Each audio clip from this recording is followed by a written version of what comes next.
नमस्कार छात्रों, मैं जयदीप मिश्रा मेकल सोता इंस्टीट्यूट जबलपुर से आप लोगों के सामने 17 सितंबर से संबंधित महत्वपूर्ण 10 करंट अफेयर लेकर आपके अपने चैनल 10 का दम करंट बम में फिर से उपस्थित हूं। तो हम देखते हैं 17 सितंबर से महत्वपूर्ण वह कौन कौन से क्वेश्चंस है या वह कौन कौन से करंट इवेंट्स हैं या वह कौन कौन से करंट अफेयर्स हैं, समसामयिक घटनाएं हैं जो आपके एग्जाम में आपके लिए अत्यंत लाभकारी सिद्ध हो सकती है। तो चलिए बढ़ते हैं हम अपने सेगमेंट की तरफ 10 का दम करंट बम के अंतर्गत। सबसे पहला क्वेश्चन आप लोगों की स्क्रीन में कुछ इस प्रकार है,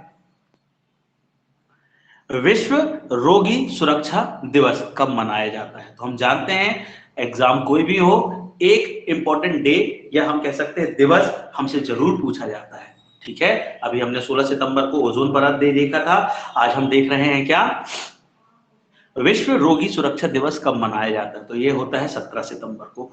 रोगी सुरक्षा के बारे में दुनिया भर में लोगों को जागरूक करने के लिए रोगी सुरक्षा के बारे में समन्वय और कार्यवाही के साथ साथ वैश्विक समझ बढ़ाने के लिए 17 सितंबर को विश्व स्तर पर विश्व रोगी सुरक्षा दिवस मनाया जाता है।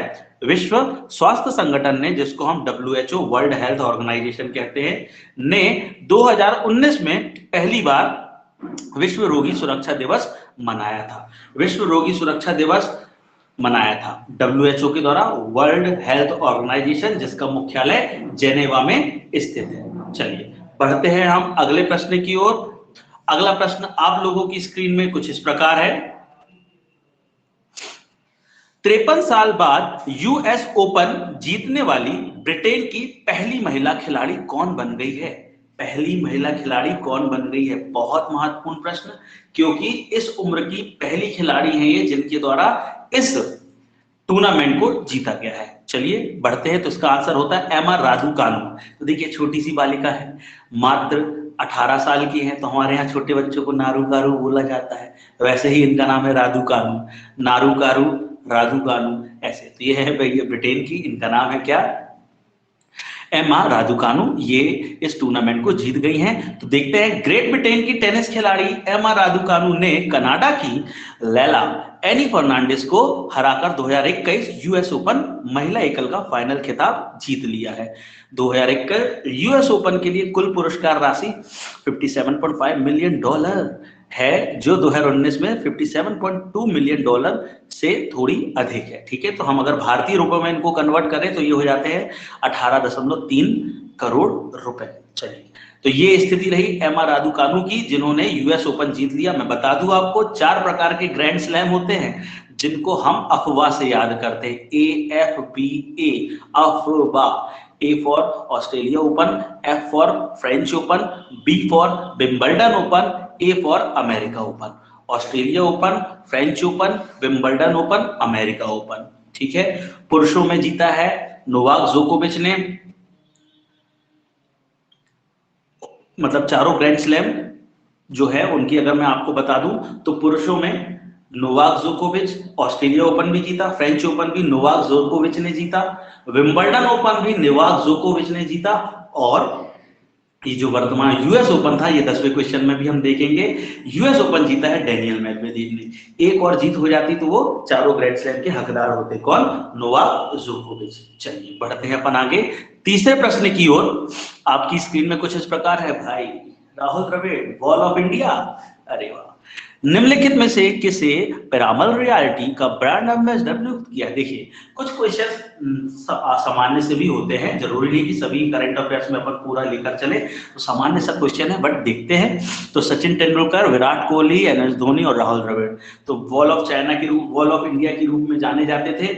एक बार क्रिच पे खड़े हो जाए टेस्ट मैच में तो इनको आउट कर पाना आसान नहीं होता था। राहुल द्रविड़ जो वर्तमान में अंडर 19 टीम के कोच के रूप में भी अपनी सेवाएं दे रहे थे। तो रियल एस्टेट कंपनी है पिरामल रियलिटी, पिरामल समूह की रियलिटी शाखा ने भारतीय क्रिकेट टीम के पूर्व कप्तान राहुल द्रविड़ को अपना ब्रांड एम्बेसडर बनाया है। उन्हें 4 आवासीय परियोजनाओं और 1 वाणिज्यिक परियोजनाओं के पोर्टफोलियो के लिए राजदूत के रूप में नियुक्त किया गया है। ठीक है, बढ़ते हैं अपन अगले प्रश्न की ओर। मोस्ट इंपॉर्टेंट, हाल ही में हॉकी खिलाड़ी की रानी रानी रामपाल एवं क्रिकेट की खिलाड़ी स्मृति मंधाना को किस बैंक ने अपना नया ब्रांड एम्बेसडर नियुक्त किया है? तो ध्यान दीजिएगा, इसका आंसर हो जाता है B, Equitas small finance bank. Equitas small finance bank ने भारतीय महिला हॉकी टीम की कप्तान रानी रामपाल और क्रिकेट की स्मृति मंधाना को अपना नया ब्रांड एम्बेसडर नियुक्त किया है। राष्ट्रीय महिला हॉकी टीम को खेलने वाली रानी रामपाल सबसे युवा खिलाड़ी हैं, जबकि मंधाना को भारतीय क्रिकेट कंट्रोल बोर्ड द्वारा सर्वश्रेष्ठ महिला अंतरराष्ट्रीय क्रिकेट के रूप में मान्यता दिया जा चुका है। मैं बता दूं आप लोगों को, रानी रामपाल 2010 में मात्र 14 वर्ष की आयु में वर्ल्ड कप खेलने वाली हॉकी की खिलाड़ी हैं। इन्हीं की कप्तान की देन है कि हम हॉकी में चौथे नंबर पर आए हैं महिलाओं में, ठीक है। और पुरुषों में हमने कांस्य पदक जीता है। उसके बाद बात करूं मैं स्मृति मंधाना की, तो स्मृति मंधाना 2013 में सबसे पहले क्रिकेट में डेब्यू करी थी बांग्लादेश के खिलाफ, और बीसीसीआई के द्वारा सन 2018 में इनको बेस्ट प्लेयर, सर्वश्रेष्ठ महिला प्लेयर का अवार्ड भी दिया जा चुका है। चलिए अगला बढ़ता हूं मैं। हाल ही में एडोब ने किसे एडोब इंडिया के उपाध्यक्ष और प्रबंध निर्देशक के रूप में नियुक्त किया है? तो एडोब यह एक सॉफ्टवेयर कंपनी है जो कि यूएस बेस्ड है। तो उन्होंने अपना उपाध्यक्ष किसको नियुक्त किया है? प्रतिमा महापात्रा को। ये उपाध्यक्ष के रूप में रिक्रूट हुई हैं। भूमिका में Mahapatra Adobe experience cloud, Adobe creative cloud और एडोब डॉक्यूमेंट क्लाउड में एडोब के भारत व्यवसाय का नेतृत्व करेंगी। महापात्रा एशिया पैसिफिक के एडोब के अध्यक्ष साइमन टेट को रिपोर्ट करेंगी। तो आपके लिए प्रश्न ये बन सकता है कि एडोब एक्सपीरियंस क्लाउड किस फील्ड की कंपनी है या किस देश से संबंधित है? तो ये यूएसए बेस्ड कंपनी है। चलिए छठवां प्रश्न आप लोगों की स्क्रीन में कुछ इस प्रकार है। पीएम नरेंद्र मोदी जी उत्तर प्रदेश के किस जिले में राजा महेंद्र प्रताप सिंह राज्य विश्वविद्यालय की आधारशिला रखेंगे? ठीक है, तो स्टेट लेवल पर यूनिवर्सिटी बनने वाली है, उसका वहां पर ये आधारशिला रखने के लिए जाएंगे। ये कौन सा जिला है? अलीगढ़। प्रधानमंत्री नरेंद्र मोदी उत्तर प्रदेश के अलीगढ़ में राजा महेंद्र सिंह राज्य विश्वविद्यालय की आधारशिला रखेंगे।